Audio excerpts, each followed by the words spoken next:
Así que bueno, les invito a que se pongan cómodos, les invito a que abramos nuestra mente, nuestro corazón, que pongamos atención a las palabras. He orado, le he pedido al Padre dirección, le he pedido sabiduría y espero y quiero confiar y confío en el Señor que nos llevaremos una preciosa semilla en esta mañana. Hace unos días, o mejor dicho, la semana pasada, nos tocó vivir el 2 de octubre. El 2 de octubre ha sido una fecha memorable para muchos de nosotros los mexicanos, una fecha que nos ha llevado a muchos recuerdos y una fecha que nos ha obligado a retroceder un poquito más en nuestra vida. Para nosotros los que estuvimos presentes, los que estábamos en ese 1968, yo no soy tan grande como ustedes creen, pero bueno, de una u otra forma, por ahí yo ya tenía 3 años de edad. A mi corta y temprana edad se quedaron grabadas en mi corazón muchas cosas que sucedieron. El mensaje de esta mañana lo titulé La doble identidad o la doble personalidad. La doble personalidad tiene que ver con aquella figura que llevamos guardada dentro de nuestros corazones y que de una u otra forma muchas veces sale a relucir. Ese hombre interior, quizá el viejo hombre, es aquel que está batallando y que está luchando y peleando un lugar que le pertenece. Esa doble identidad es la que se opone y se resiste a la obra del Espíritu Santo en nuestras vidas y nos lleva entonces a vivir vidas con una doble identidad. Y es precisamente de lo que te quiero hablar en esta mañana y quiero recordar un poquito lo que sucedió en 1968. Resulta ser que unos manifestantes, jóvenes todos ellos, de las preparatorias del Instituto Politécnico Nacional, de la universidad y de algunas otras preparatorias particulares, se unieron en una manifestación. Días antes del 2 de octubre, allá en el 68, ya se venían manifestando en diferentes lugares. Pero de pronto decidieron manifestarse en el Zócalo capitalino y a alguien le surgió la brillante idea, junto con una trampa, de mandarlos a la Plaza de las Tres Culturas, allá en Tlatelolco, en la Ciudad de México. En esa Plaza de las Tres Culturas ya había francotiradores en diferentes partes, en diferentes edificios, listos y dispuestos para disparar y detonar armas de fuego en contra de los manifestantes. Los manifestantes estaban peleando y luchando por sus derechos, por aquella opresión en la que se ha vivido por culpa y causa de los gobiernos autoritarios, aquellos gobiernos que han estado en muchos países en el mundo entero. Ellos solamente estaban reclamando eso. No dudamos que quizá había uno que otro infiltrado, pero ese no es el asunto. El asunto está que había un individuo allí que nació 2 veces.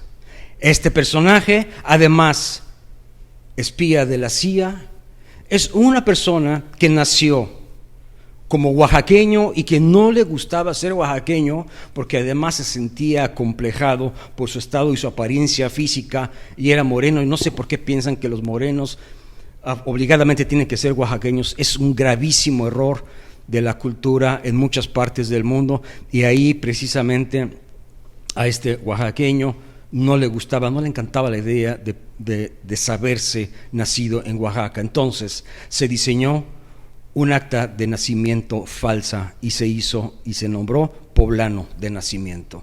Allá en 1911 sucedió todo esto. Este personaje, además como presunto espía de la CIA, es la persona que ordenó detonar las armas de fuego en ese Tlatelolco. Yo vivía a unas pocas cuadras de este lugar. Yo era un niño apenas de 3 años de edad, pero fíjate bien cómo quedó grabado en mi mente y en mi corazón ese suceso. Estábamos en la banqueta varias personas y los adultos decían escuchen, y todos callaban mientras las detonaciones de las armas de fuego se escuchaban por todos lados. Y por si fuera poco, a unos 30 metros de donde yo estaba, los tanques de guerra se dirigían al lugar para también agredir o, como quizá muchos decían, defender el gobierno actual. No te estoy hablando en esta hora de la política, no quiero. Yo no soy político ni nada tengo que ver con aquello. Pero te estoy hablando de un individuo que tenía una doble identidad. Esa doble identidad es la que se usa muchas veces para engañar y para conseguir algo de acuerdo a la ambición y de acuerdo a todo ese deseo egoísta que lleva el hombre en su interior.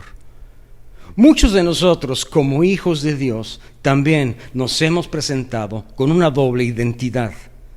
Hemos llegado a la iglesia, hemos llegado ante los pastores, hemos llegado a la mismísima presencia con Dios, con una doble identidad, pretendiendo ser algo o alguien, una actitud o una fe quizá fingida, quizá comprada de algún otro lugar, aprendida también, pero al final de cuentas una doble identidad que tarde o temprano se descubre, tarde o temprano desenmascara lo que hay en nuestro interior o en nuestro corazón.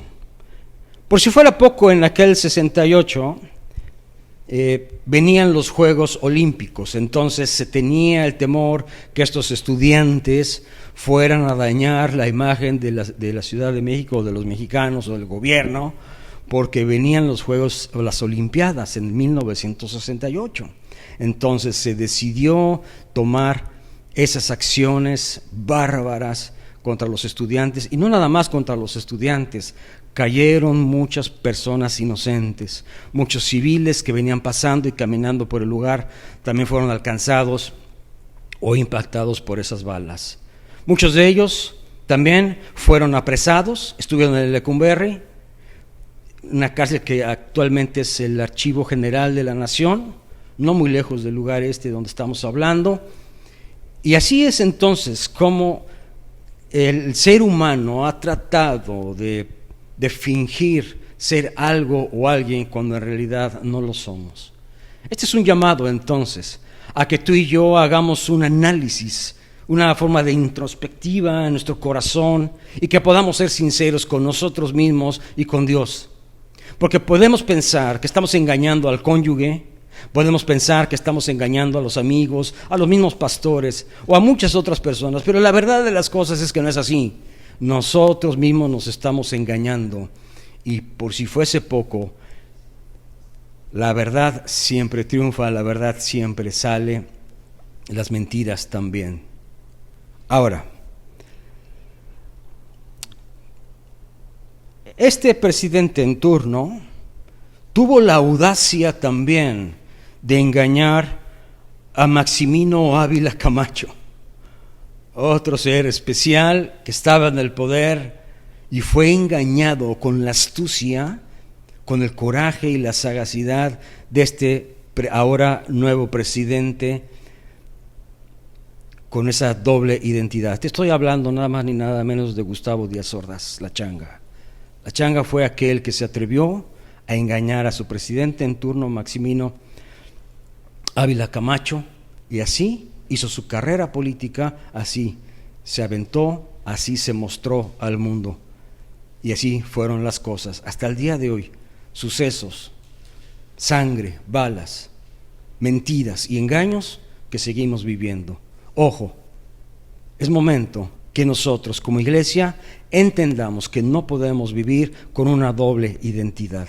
La doble identidad tiene también la raíz de que es una identidad maligna y perversa. La doble identidad tiene un origen, desde luego, también de parte del diablo, porque tiene que ver directamente tiene que ver con la mentira.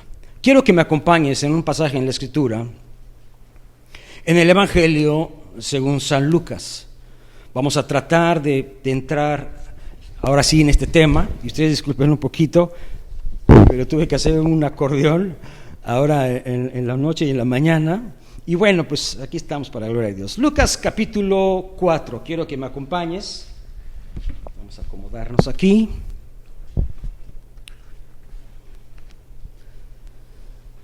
Y vamos a empezar en el verso 31. Quiero decirte algo como siempre lo he dicho. No quiero parecer pesimista, no quiero parecer aquel Grinch que estaba siempre en contra de las Navidades. No quiero parecer aquella persona que habla mal, no. Quiero ser crudo, quiero ser real. Quiero invitarte, al mismo tiempo que yo también me autoinvito, a poner mis pies en tierra firme y sólida. Porque puede suceder que en alguna etapa de mi vida yo me esté engañando pensando ser lo que no soy. Lucas capítulo 4:31 dice así: descendió Jesús a Capernaum, ciudad de Galilea, y les enseñaba en los días de reposo. Y dice ahí la Biblia, se admiraban de su doctrina porque su palabra era con autoridad. Cada palabra suya, cada palabra que salía de la boca del maestro, comportaba peso y sustancia y una iniciativa para nuevos descubrimientos. Jesús, como el buen pastor, como nuestro Padre, como el Padre de misericordias, también como nuestro hermano mayor, nunca tenía empacho en decir las cosas ni en suavizar su evangelio.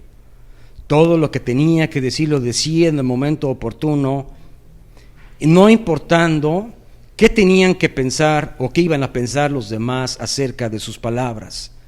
Pero las palabras del maestro siempre llevaron a incomodar a todos aquellos curiosos y seguidores que él tenía.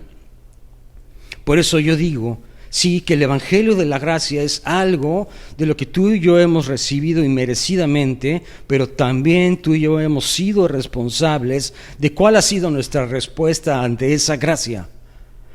Dice ahí entonces la Escritura que él les hablaba como quien tiene autoridad. No era autoritario, no era como aquel presidente que simplemente mandó detonar armas. Y muchos otros, no nada más hablo de aquel, hablo de muchos otros países en diferentes etapas de la historia del ser humano. Jesús tenía una autoridad, póngame atención, espiritual. La autoridad espiritual. Nada tiene que ver con un arma de guerra, pero sí tiene que ver con el interior y con todo aquello que nos lleva a la vida eterna. La espiritualidad entonces es algo que no se ha aprendido o que se haya comprado con algún precio. No puede ser. La palabra autoridad es la palabra exousia, es la palabra 1849, allá en el diccionario en el Strong. Y significa fuerza, significa maestría, influencia delegada, pero también significa poder. Jesús les hablaba con esa influencia delegada que había recibido del Padre y de nadie más. Ni siquiera suya, era por parte del Padre. Esa es autoridad espiritual. Y dice la Escritura que muchos se maravillaban, se admiraban. Era un simple carpintero, no era un hombre de palabra, de estudios, de papeles, no era un hombre docto, era un carpintero. Seguramente soltó el martillo, los clavos y el pegamento para poder llevar el mensaje a la sinagoga, como solía hacerlo. Y en ese asombro, en el asombro de una comunidad pequeña, de un pueblo pequeño, lo miraban, lo reconocían como el carpintero y decían, ¿con qué autoridad tiene estas palabras y estas cosas? Ahora, fíjate bien. Vamos adelante y dice ahí el verso 33, estaba en la sinagoga un hombre que tenía un espíritu de demonio inmundo, el cual exclamó a gran voz diciéndonos, déjanos. ¿Qué tienes con nosotros, Jesús Nazareno? ¿Has venido a destruirnos? Yo te conozco quién eres, el Santo de Israel. Quiero que pongamos atención en algunos detalles. Dice la Escritura que estaban en la sinagoga. Jesús en la sinagoga, y había un hombre ahí en la sinagoga con espíritus inmundos. Y yo me hago muchas preguntas a raíz de este entendido. ¿Qué hacía un hombre con espíritus inmundos en un lugar donde se supone se adoraba a Dios. No encuentro una relación sana entre lo uno y lo otro. No puedo conciliar estas dos actitudes. No puedo. Porque se es de uno o se es del otro lado. Quizá este era como algunos de nosotros hemos sido. Llegamos a la iglesia con una pinta de piedad, pero negando la eficacia de ella. No lo sé. Lo que sí sabemos es que este hombre, estando en el lugar de adoración al Todopoderoso, tenía espíritus inmundos ahí dentro. Esto me lleva a pensar también qué clase de personas son las que vamos a las iglesias. ¿Quiénes nos reunimos todos los domingos? ¿Quiénes son aquellos que hemos sido llamados a estar y permanecer entre esas filas? ¿Qué hay en nuestro corazón? ¿Hay alguna ambigüedad? ¿Hay algún engaño en nosotros? Imposible es que el engaño venga de parte del Padre. Entonces, quiere decir que algo anda mal en nuestro interior. Algo no hemos entendido, algo no hemos sabido hacer los cristianos. Yo no lo sé. Lo que sí sé es que este pasaje en paralelo me lleva a pensar muchas cosas. Un lugar de Dios, un hombre poseído, por así decir, por espíritus inmundos. Y de pronto, dice aquí la Escritura, que exclama a gran voz. ¿Por qué? Porque Satanás y los espíritus inmundos no pueden resistir la presencia, la santidad, la justicia y la verdad de Dios. En este caso, Dios hecho hombre, Jesucristo. Y cuando estos espíritus inmundos oyen al Maestro hablar palabras de vida eterna, palabras vivas, palabras más cortantes que una espada de dos filos, tenía que brincar obligadamente el espíritu inmundo. El espíritu inmundo no puede soportar las palabras de verdad, porque es completamente opuesto. Por eso me pregunto, ¿qué estaba haciendo ahí este varón? No lo sé. Ahora, fíjate bien. Y exclamó a gran voz, y 34 dice, déjanos, ¿qué tienes con nosotros, Jesús Nazareno? ¿Has venido a destruirnos? Y dice el diablo, yo te conozco. Conozco quién eres. Eres el Santo de Dios. ¿Por qué? Porque la luz y las tinieblas no se llevan. ¿Qué comunión tiene Cristo con Belén? ¿Qué parte del creyente con el incrédulo? Nos dice las Escrituras. La luz y las tinieblas no pueden estar, no pueden permanecer.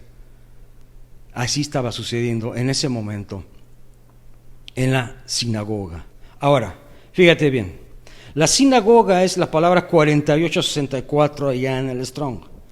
En aquel entonces no existían las iglesias como hoy las hay, o como ya se han instituido o se han modificado a través de los años.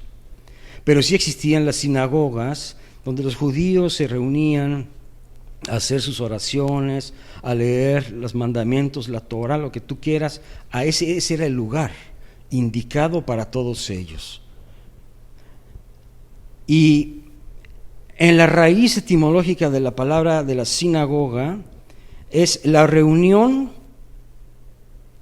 así se dice, así se llama, pues así es una de sus raíces, la reunión, o por analogía, una iglesia cristiana.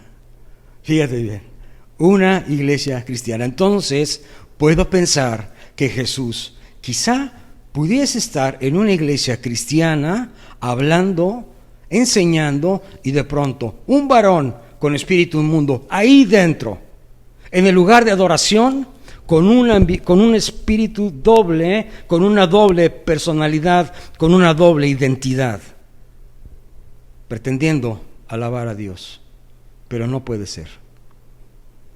Y luego dice más adelante, 35, Jesús le respondió diciéndote, cállate, sal de él. Entonces el demonio, derribándole en medio de ellos, salió de él y no le hizo daño alguno. Y estaban todos maravillados y hablaban unos con otros diciendo: ¿qué palabra es esta y con qué autoridad, poder manda a los espíritus inmundos para que salgan? Estaban sorprendidos, ni siquiera del endemoniado, estaban sorprendidos de las palabras del maestro. Ahí es el punto. Mientras que a ti y a mí las palabras del maestro no nos sacudan nuestro interior, nuestras vísceras, nuestros pensamientos, nuestra carnalidad, nuestra banalidad, dudo entonces que alguien más pueda hacerte cambiar. Dudo que alguien más te separe o te aparte del alcoholismo, de la drogadicción, del adulterio, de la fornicación, de la pornografía, etcétera, etcétera, etcétera, de donde quiera que estés.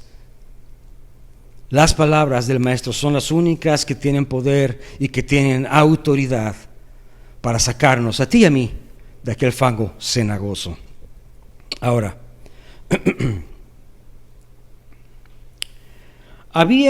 este espíritu inmundo había tomado posesión corporal. No nada más había una posesión espiritual, sino también el cuerpo estaba afectado por esa misma posesión y por esa misma presencia demoníaca en su vida. Entonces, cuando el enemigo, cuando el diablo se presenta, afecta de muchas maneras. Afecta no nada más en nuestro interior, también afecta en nuestro exterior. Afecta en lo que se ve como es nuestro cuerpo. Y la Escritura también nos enseña, por ejemplo, en Santiago capítulo 2, dice: ¿tú crees que Dios es uno? Bien haces, dice la Escritura. Los demonios también creen y tiemblan. Los demonios también creen, y no nada más creen, sino que tiemblan. Temblar ante la presencia del Omnipotente, tú y yo como redimidos, tú y yo como rescatados, tú y yo como perdonados, no tiene nada de malo, por el contrario. Tú y yo deberíamos de aprender a temblar en su presencia. Deberíamos de ser más humildes, más gozosos, menos preocupados, menos angustiados por lo que estamos viviendo, no menos despreocupados en otro sentido, donde no me importe nada y donde esta falta de cuidado me lleve entonces al estar inmóvil en mi fe. No se trata de eso.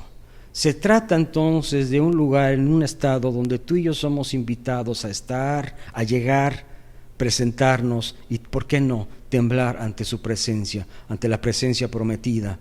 Porque muchos también deberemos de recordar que se nos ha olvidado que Dios, como invisible que es, está en todos lados. Está en mi corazón, pero también está aquí. Está ahí en tu casa donde tú estás. ¿La estás pasando mal? ¿Hay dudas en tu corazón? ¿No sabes hacia dónde caminar? ¿Has explorado muchas religiones? ¿Has explorado muchas filosofías? ¿Quedas vacío? La respuesta es muy simple, es muy sencilla. Solamente Jesús tiene palabras de vida eterna. Solamente el Padre es aquel que nos hace temblar. Solamente Jesús y sus palabras es el único que tienen el poder y la autoridad espiritual para hacernos pensar y para hacernos recapacitar en dónde estamos el día de hoy.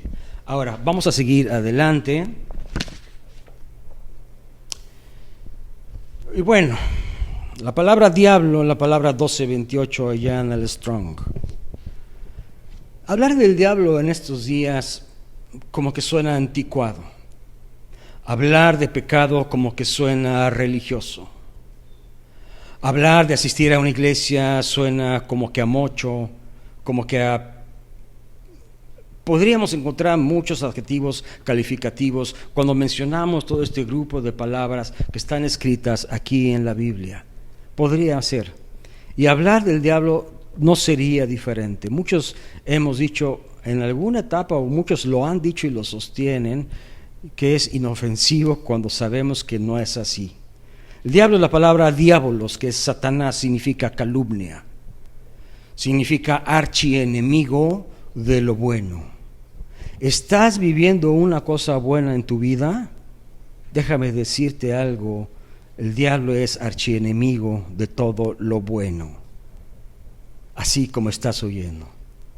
Hemos disfrutado, muchos de nosotros, de salud, hemos disfrutado de una familia hermosa, hemos disfrutado de muchos momentos felices en nuestra vida. Quiero decirte que el diablo está en contra de todo eso. El diablo vino para hurtar, robar, matar y destruir. Ese ha sido su mensaje, esa ha sido su labor. Ahora, entonces dijimos que Jesús reprende y le dice, cállate y sal de él. El espíritu inmundo, ya dijimos, no le hace daño al hombre. No hay nada en este mundo que te pueda dañar a ti, ni el diablo mismo, a menos que venga autorizado de parte de Dios. Perdóname, no te va a gustar escuchar esto. A mí tampoco me gusta. A mí tampoco me gusta. Hubo una etapa en mi vida donde estuve intentando hacer negocios, donde intentaba ganar más dinero por acá, más dinero por allá, y pasaron meses y pasaron años, y algo empezaba a resonar en mi cabeza, y yo le decía al Padre, me estás resistiendo tú. Y ¿sabes qué? Me estaba resistiendo Él, porque Dios tiene cuidado de nosotros.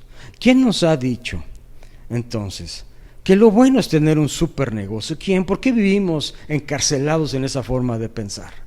¿Por qué vivimos en esa ambigüedad? ¿Por qué vivimos creyendo y pensando con esa doble personalidad que lo bueno es eso y lo malo es lo otro? O sea, no puede ser, preciosos. Entonces Dios, en su misericordia, en su sabiduría, me mostró que era Él. Y pregúntale a Job. Dice la Escritura que Satanás solamente pudo hacer lo que hizo con Job bajo la autorización de Dios, no más. No pudo quitarle la vida, no pudo hacerle muchas cosas, solamente bajo la autoridad de Dios sucedió lo que sucedió. Y eso también me lleva a entender que todo lo que nos rodea en el día de hoy también sucede porque Dios no está ciego, no está sordo, no es mudo. Él tiene un plan y tiene un propósito para todo esto. Cosas que hasta el día de hoy nos han sido quizá veladas y que no tenemos el conocimiento de ellas. Pero algún día estoy seguro que sabremos la verdad. Ahora, y por último ya dijimos, estaban todos maravillados, no por el demonio, sino por las palabras de autoridad del Maestro. Ahora, fíjate bien, vámonos a Juan capítulo 6 al verso 60. Ya estamos finalizando. Ya estoy corriendo.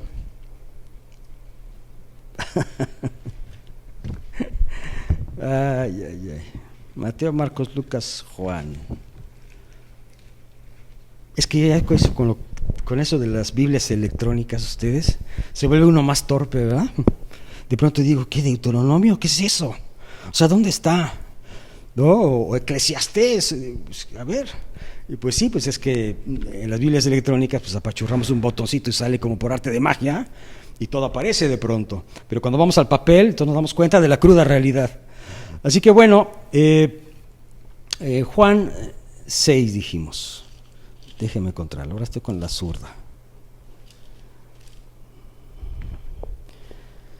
Jesús fue una persona que siempre estuvo rodeado de grandes multitudes. Esto me llama mucho la atención. Siempre estuvo rodeado de gente que algo quería, que simplemente tenía comezón de oír, pero no querían dejar su vida antigua para recibir una vida nueva a través de Jesús. Había entonces esa lucha del viejo hombre con el nuevo hombre y aún en sus mismos discípulos. Jesús también les hablaba durísimo y muy fuerte a sus discípulos. Aquí a partir del capítulo 6, del verso 60, Jesús les está hablando de que Él tiene palabras de vida eterna. Y cuando Jesús les hablaba de palabras de vida eterna, Los demás no creían y se volvían como que loquitos y no entendían el concepto de esas palabras y el poder y la autoridad que tenían esas palabras. No lo podían entender. Les costaba bastante trabajo asimilar todo ello. Y de pronto, dice la Escritura, que muchos de sus discípulos en ese momento le traicionaron, se dieron la media vuelta y se fueron y dejaron al maestro ahí. Eran muchos discípulos, no se sabe cuántos, pero eran bastantes. Sí, es verdad, él tenía sus 12 allegados, pero también el maestro confronta así a los 12 que tenía y les dice, ¿ustedes también se quieren ir? Pues se pueden ir. Se pueden ir porque no podemos vivir con un pie en el mundo y con otro pie dentro de la iglesia. No podemos vivir con una doble personalidad que nos condena, que nos mata, que nos enferma. Esa doble personalidad. Jesús estaba luchando, estaba trabajando con la vida de cada uno de sus discípulos y aún también con la vida de sus 12 discípulos. Entonces dice ahí, verso 64, hay algunos de ustedes que no creen, porque Jesús sabía desde el principio quiénes eran los que no creían, pero también Jesús sabía quién es el que le iba a entregar. Y dijo, por esto os he dicho que ninguno puede venir a mí si no le fuere dado del Padre. Esto les causaba mucho problema, porque hoy pensamos que somos muy buenos, o tenemos que ser muy lindos, o que tenemos que hacer una u otra cosa para ganarnos el cielo y la vida eterna. Y entonces en la cultura de los judíos en esa época no podía entrar el concepto de que la vida y todo el don de la vida y del Espíritu Santo y todo lo que ya tú y yo conocemos se obtiene de una forma gratuita. A ellos les costaba mucho trabajo, por eso les dice, ustedes no me pueden creer, ¿no creen? Y luego dice más adelante que Jesús sabía quién le iba a entregar, y el 65 dice, por eso os he dicho que ninguno puede venir a mí a menos que el Padre lo ordene. Quiero decirte que el Padre te ha ordenado a ti para vida eterna. Yo le agradezco eso a Dios. Dios me trajo a sus filas por fe, para creerle, para verle algún día cara a cara. Sí, en medio de este ambiente tan sutil, en medio de este mundo contaminado, en medio de este mundo engañado, en medio de tanta guerra, de tanto sufrimiento, de tanta enfermedad, el Padre me llama y me invita a pensar y a reflexionar, pero sobre todo a creer en sus palabras.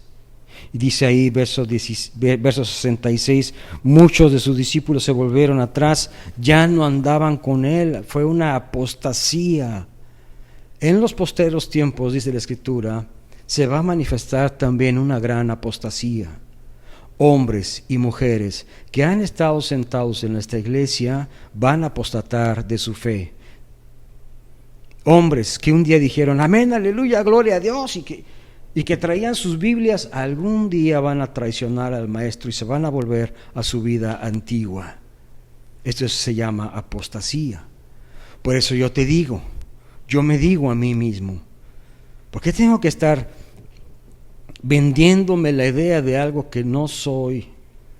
Es mejor estar calladito, es mejor estar escuchando, es mejor estar recibiendo y considerando mi propia vida, porque yo también puedo venir a ser eliminado. Ahora, fíjate bien, dice entonces el 68, le respondió Pedro, pero Señor Jesús, ¿a quién iremos? Si te dejamos y te traicionamos, ¿a dónde vamos? Pedro estaba empezando a entender, después de 3 años de caminar, beber, comer, dormir junto al Maestro, apenas estaba entendiendo que a quién irían que tuviera palabras de vida eterna. Estamos hablando meramente de palabras en este verso, en esta porción de versículos. A través de las palabras del Maestro, tu vida y mi vida son transformadas y hemos recibido la vida eterna, el perdón. a toda aquella carga pesada que tenemos sobre nuestras espaldas, ha sido rota y quebrantada a través de la obra de Jesús. Ahora fíjate bien. Y dice el 69, nosotros te hemos creído, conocemos que tú eres el Cristo, el Hijo del Dios viviente. Y Jesús le respondió, no los he escogido yo a ustedes, pero alguno de ustedes es diablo. Yo me hago otra vez la pregunta de los 64,000, como antes decía Pedro Ferriz. La pregunta de los 64,000 es, ¿por qué Jesús tenía que escoger a un diablo? ¿Por qué Jesús ha permitido que algunos diablos estén sentados en nuestras iglesias? Lo acabamos de leer allá en la sinagoga, Jesús hablando, enseñando, y de pronto un hombre con espíritus inmundos, es decir, con el diablo adentro, brinca, agrede al maestro, el maestro reprende. Diablos entre nosotros. Entonces me lleva esto a pensar en algo terrible. El diablo también va a la iglesia. No me gusta pensar así. La verdad no me gusta. Pero sí me preocupa. ¿Quiénes estamos sentados en la iglesia? Sí me preocupa. ¿Por qué estamos ahí? ¿Qué hacemos ahí? ¿De verdad somos conscientes de esas palabras de vida eterna? ¿De verdad tiembla nuestra carne, nuestro ser, todo nuestro interior tiembla a la presencia y a las palabras del Padre?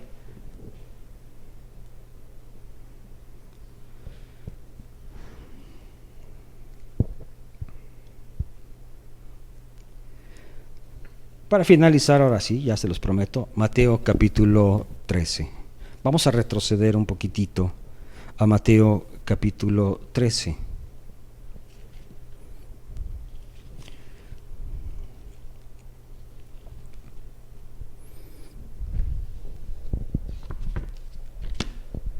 Aquí hay otro pasaje que quiero que analicemos, es a partir del verso 24. Jesús le refirió otra parábola diciendo, el reino de los cielos es semejante a un hombre que sembró una buena semilla en su campo, pero mientras dormían los hombres vino su enemigo y sembró cizaña entre el trigo y se fue.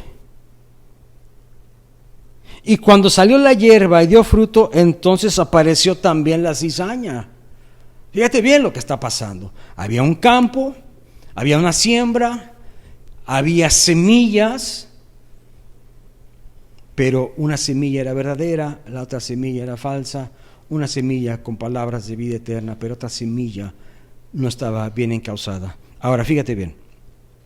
Vinieron entonces los siervos del padre de familia y le dijeron, Señor, ¿no sembraste una buena semilla en el campo? ¿De dónde pues tiene cizaña? Y él les dijo, un enemigo ha hecho esto, un enemigo. Y los siervos le dijeron, ¿quieres pues que vayamos y arranquemos? Y la arranquemos a la cizaña. Él les dijo, no sea que al arrancar la cizaña arranquen también con ella el trigo. Déjenla crecer juntamente la una con la otra hasta el día de la siega. Al tiempo de la siega diré a los segadores, recoged primero la cizaña, atadla en manojos y quemadla, pero recoged el trigo y llévenlo a mi granero. Nuevamente estamos viendo que el trigo y la cizaña en muchas ocasiones es necesario que crezcan juntos. Si yo me estaba preguntando hace unos minutos atrás, ¿por qué es que Jesús permitía que uno de ellos fuese diablo con sus 12? ¿Por qué Jesús fue a la sinagoga y en su sabiduría, en su poder, el Todopoderoso también permitió que hubiese hombres con espíritus inmundos ahí dentro? ¿Por qué? ¿Cuál es el plan de todo esto? Dice entonces la Escritura que todo tiene un propósito, todo está controlado, todo era para bien. Era necesario que así fuera. El trigo y la cizaña deberán crecer juntos, es decir, hombres y mujeres con una doble personalidad, hombres y mujeres con documentos falsos, hombres y mujeres con una presencia fingida, alguna mentirosa y la otra verdadera, algunas veces verdadera y otras veces mentirosa, algunas veces comprada, otras veces prestada, otras veces rentada, yo no lo sé. Es necesario que crezcamos tú y yo en medio de todo esto. El trigo y la cizaña siempre estarán juntos, casi siempre crecerán, pero algún día la verdad siempre, siempre le gana a las tinieblas. La luz resplandece sobre las tinieblas. No me sorprende entonces que hoy en día estamos viviendo muchas cosas en nuestras iglesias. El lugar donde debería de haber una adoración, el lugar donde deberíamos de amarnos unos a otros como se nos ha enseñado, el lugar donde deberíamos de soportarnos unos a otros, esté entremezclado de lo uno y de lo otro. Esa doble personalidad es algo que siempre ha estado afectando a todos los seres humanos en todos los tiempos y en todas las edades.